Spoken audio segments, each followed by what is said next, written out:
अस्सलाम वालेकुम, क्या हाल है आप सबके। उम्मीद करती हूँ खैरियत से होंगे, ठीक ठाक होंगे।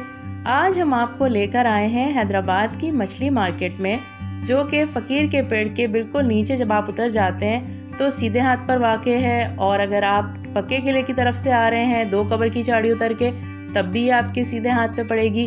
काफ़ी बड़ी मार्केट है और बहुत पुरानी है। जब भी आपने यहाँ से मछली ख़रीदनी हो तो सुबह सवेरे आ जाइए। मैं इस वक्त यहाँ मौजूद हूँ सुबह के 8 बजे, और ये हैं वहीद भाई जिनसे हम मछली लेते हैं।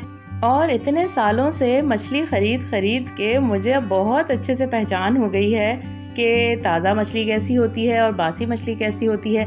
तो ये सारी भी हम आपको टिप्स आज बताएंगे। इसके अलावा आपने अगर फ्राई फ़िश बनानी है तो उसके लिए किस तरह से मछली की कटिंग होगी, अगर सालन बनाना है या ग्रिल करनी है या उसका पुलाव बनाना है, ये सारी जो रेसिपीज़ होती हैं उनमें एक ही तरह से कटिंग की हुई फ़िश नहीं इस्तेमाल की जाती, बल्कि अलग अलग अंदाज से इसको काटा जाता है। तो ये है सिल्वर रहू, जिसे सुरमई रहू भी कहा जाता है, और हैदराबाद में ये काफ़ी पॉपुलर है। मछली वालों के पास आपको ख़ास तौर पे मिल जाएगी। और ये सर्दियों के मौसम में 250 का एक पीस मिल जाता है। इसे दाना कहा जाता है उर्दू में, कि एक दाना 250 का। और गर्मियों में इसकी जो कीमत है वो कुछ कम हो जाती है, क्योंकि गर्मियों में लोग मछली नहीं खाते, जो कि सरासर एक मिथ है। और बिल्कुल आपने गर्मियों में भी खानी चाहिए। इसमें जो भी ग़िज़ाइयत है वो आपको सारा साल उसकी ज़रूरत होती है। तो ऐसा कुछ भी नहीं है कि जी ये गर्मी में नुकसानदेह है, आप बेफिक्र होकर इसको खा सकते हैं। मैं आज आपको मछली से मुतालिक एक बहुत ही ज़बरदस्त रिवायत भी सुनाऊंगी, और उसका रेफरेंस क्या है अगर आपके पास हो तो मुझे शेयर कीजिएगा कमेंट में, क्योंकि मैंने काफ़ी सारी जगह रिसर्च किया है तो मुझे वो 80% ऑथेंटिक ही लगा।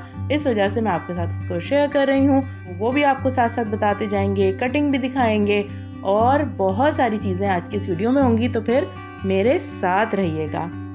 तो सबसे पहले तो मैं आपको बताती चलूँ कि ताज़ा मछली की पहचान क्या होती है। वो ये कि जब भी आप मछली ख़रीदें तो उसे आप हल्का सा प्रेस करके देखें, हल्का सा दबा के देखें। अगर वो दब जाती है और दबी हुई जगह से वापस अपनी जगह पर नहीं आती या टाइम लेती है, तो ये साफ निशानी है कि ये मछली बासी है और आपको ताज़ा कह के बेची जा रही है। दूसरा तरीका, आप मछली की आंखों से अंदाज़ा लगा सकते हैं। उसकी आंखों में आंखें डाल के देखिए, अगर तो वो अंदर को धसी हुई हैं और बिल्कुल खुश्क हैं, फ्लैट हैं, तो इसका मतलब है मछली बासी है।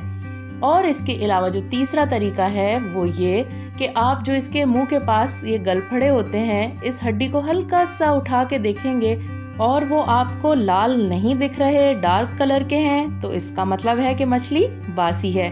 इसके बरक्स, अगर मछली का गोश्त दबाने पर दबता नहीं है, या अगर दब भी जाता है और फ़ौरन अपनी जगह पर वापस आ जाता है, और इसके अलावा अगर उसकी आंखें भी चमकदार हैं और उभरी हुई हैं, और साथ ही साथ अगर इसके गलफड़े बिल्कुल लाल हैं, सुर्ख हैं, तो ये तीनों अलामात इस बात की हैं कि मछली बिल्कुल आपको ताज़ा दी जा रही है। तो ये कुछ बस चंद टिप्स होती हैं जिसके ज़रिए आपको पता चल जाता है। बाकी खुशबू भी बता देती है। एक बहुत शदीद स्मेल आती है अगर मछली पुरानी होती है या 2-3 दिन की रखी हुई होती है, तो वो भी बता देती है कि जनाब ये पुरानी हो गई। और ये सारी चीज़ें वक्त के साथ आप सीख ही जाते हैं। वैसे कभी मैंने ज़िंदगी में ये सब काम नहीं किए, लेकिन वक्त ऐसा आता है कि आप ये काम जब खुद करते हैं और उसके बाद कई साल तक ये सब कर रहे होते हैं ना, तो फिर आप चीज़ें सीख ही जाते हैं। जैसे कि मैं इन चीज़ों को अब सीख गई हूँ। तो यहाँ आप देखें मछली की सफाई की जा चुकी है, और ये इसके जो सर हैं, मछली के मुंह कह लें या सर कह लें, इनके बारे में भी हम आपको बताते हैं। अभी आप फ़िलहाल इसकी कटिंग देखिए। ये हमें सालन के लिए बनवानी है, और इसमें से कुछ मुझे जो है वो फ्राई भी करनी है। तो सालन और फ्राई के लिए आप इन दोनों तरीके से मछली को कटवा सकते हैं। चूँकि ये मछली बड़े साइज़ की है, इसलिए इसके राउंड पीस आप नहीं करवाएंगे अगर आप ख़रीदते हैं इस साइज़ की मछली, क्योंकि फिर राउंड पीस बहुत ज़्यादा बड़ा हो जाता है। वो फिर आप बिरयानी के लिए या मछली के पुलाव के लिए ले लीजिए, अदरवाइज़ उसको आपने दरमियान से कटवाना पड़ेगा, क्योंकि ये बहुत ज़्यादा बड़ी मछली है। तो आप इसको इस तरीके से 2 हाफ्स में डिवाइड करवाएं और फिर इसके पीसेस बनवा लें। अदरवाइज़ सालन के लिए बिल्कुल जो राउंड होती है ना मछली, बग़ैर बीच में से 2 डिवाइड किए बग़ैर, तो वो सालन में परफेक्ट रहती है। तो यहाँ हम इसे सालन में भी इस्तेमाल कर लेंगे, फ्राई भी कर लेंगे, और इसी को पुलाव में भी इस्तेमाल किया जा सकता है। अगर आपके पास कोई ऐसी जगह है, तवा बड़ा है या फ्राई पैन बड़ा है या कढ़ाई है या आपके पास ग्रिल है, ग्रिल पैन है, तो उसके लिए आप ये पूरी की पूरी साबुत भी बनवा सकते हैं। इसमें कांटे बहुत कम होते हैं, इसलिए आराम से ये खाई जा सकती है, ग्रिलिंग में परफेक्ट रहती है। तो बाज़ औक़ात मैं क्या करती हूँ, ये इस तरह से 2 हिस्सों में करवा लेती हूँ और ये एक हिस्सा पूरा आराम से तवे पे बन जाता है या ग्रिल कर लिया जाता है या बारबेक्यू स्टाइल में बन जाता है। तो वो रेसिपीज़ भी मैं आपके साथ शेयर करूँगी। अब जो है मैं आपको वो वाक़या या रिवायत सुनाती चलूँ जो मैंने बचपन से सुन रखी है। अक्सर मछली को लेके ये सवाल ज़हन में आता है कि अगर इसको ज़िबा नहीं किया जाता तो फिर ये हलाल कैसे हुआ, क्योंकि हम तो मछली को जब घर लेकर आते हैं तो मुर्दा हालत में होती है और वो ज़िबा तो नहीं की जाती, क्योंकि समंदर से हज़ारों लाखों के तादाद में ये जो सी फूड होता है या समंदरी जानदार का शिकार किया जाता है वो बहुत सारे होते हैं, तो आप इसको ज़िबा नहीं कर सकते। लेकिन अल्लाह ताला की हिकमत है हर चीज़ में। आप सल्लल्लाहु अलैहि वसल्लम ने हज़रत अली रज़ी अल्लाह ताला अन्हो को इल्म का दरवाज़ा कहा है। तो एक दफ़ा एक शख्स आप रज़ी अल्लाह ताला अन्हो की खिदमत में हाजिर हुआ और अर्ज़ की कि मछली को ज़िबा नहीं करते तो फिर वो हलाल कैसे हुई, तो हमें इसे खाने में कुछ शक व शुबहात हैं, तो आप इसमें हमारी रहनुमाई फरमाएं।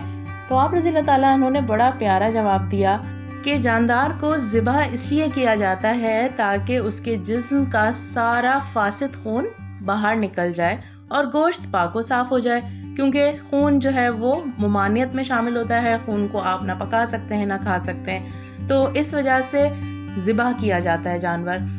मछली में ये है कि जैसे ही मछली की जान निकलती है तो उसकी जिस्म का सारा खून उसके गलफड़ों में सुकड़ के आ जाता है और सारा जो गोश्त है वो कुदरती तौर पर पाक साफ़ हो जाता है और खाने लायक बन जाता है। तो आप देखिएगा, नोट कीजिएगा, जब भी कभी आप गिल्स देखेंगे मछली के, वो इंतहाई लाल होते हैं क्योंकि उसमें मछली के जिस्म का सारा खून आ जाता है मछली के जान निकलने के बाद। तो ये उन्होंने हिकमत इसमें बताई और यकीनन हमें इस बात में कोई शक नहीं होना चाहिए। अगर आपके पास कोई रेफरेंस है इस बारे में तो ज़रूर मेरे साथ शेयर कीजिएगा। यहाँ इस वक्त मछली के सरों की सफाई की जा रही है। बड़ी मछली है, इसके सर भी बड़े हैं और लोग क्या करते हैं, अमूमन ये सर फेंक देते हैं। भाई ये सर बहुत जानदार होते हैं, बहुत सेहत बख्श ग़िज़ाइयत से भरपूर होते हैं और इनकी जो रेसिपी है, इनको किस तरह से बनाया जाता है वो मैं शेयर कर चुकी हूँ, लिंक डिस्क्रिप्शन में है।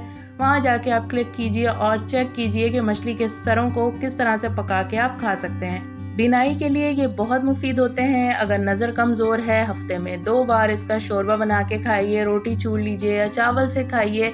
और अगर आपको दूसरे हेल्थ इश्यूज़ हैं, यानी स्किन के प्रॉब्लम्स हैं, बाल बहुत कमज़ोर हो गए हैं, तो उसमें भी मछली के सर बेहतरीन ग़िज़ा है। फिर आप देखिए कि आहिस्ता आहिस्ता इस्तेमाल करने के कुछ महीनों बाद आपको फ़र्क महसूस होगा और जो चश्मे का नंबर है वो कम होता जाएगा। तो ये तो बात हमेशा सुन रखी है और इस पर आप रिसर्च भी कर सकते हैं, क्योंकि मैं कोई भी बात आपको बिना रिसर्च के नहीं बताती जब तक कि मुझे खुद उसके बारे में इल्म ना हो।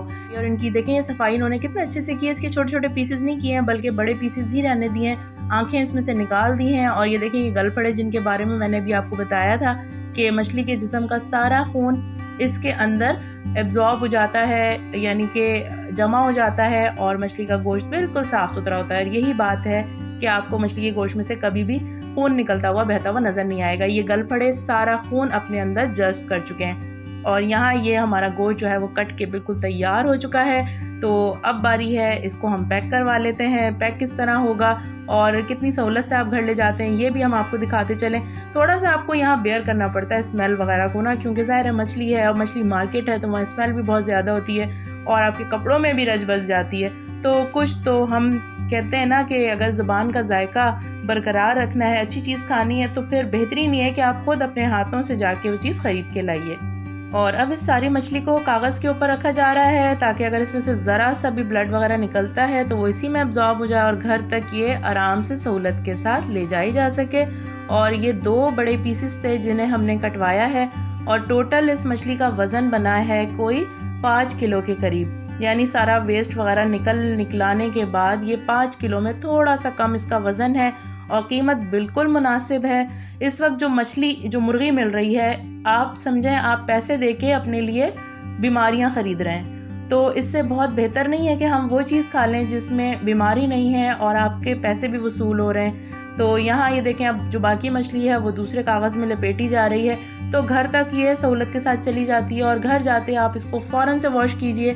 ताज़ा मछली को कभी भी कुछ नहीं लगाना पड़ता, वो वैसे ही साफ़ सुथरी रहती है, उसमें से कोई स्मेल नहीं आती। मैंने आज तक कभी ना बेसन लगाया ना सिरका लगाया, जस्ट सादे पानी से उसको वॉश किया और पका लिया। तो ये था हमारा आज का आपसे गुफ्तगू का सिलसिला। उम्मीद करती हूँ कि रहनुमाई करने में आपको मैंने मदद की होगी। अपना रखिएगा ख्याल, फिर मिलेंगे, तब तक के लिए अल्लाह हाफिज़।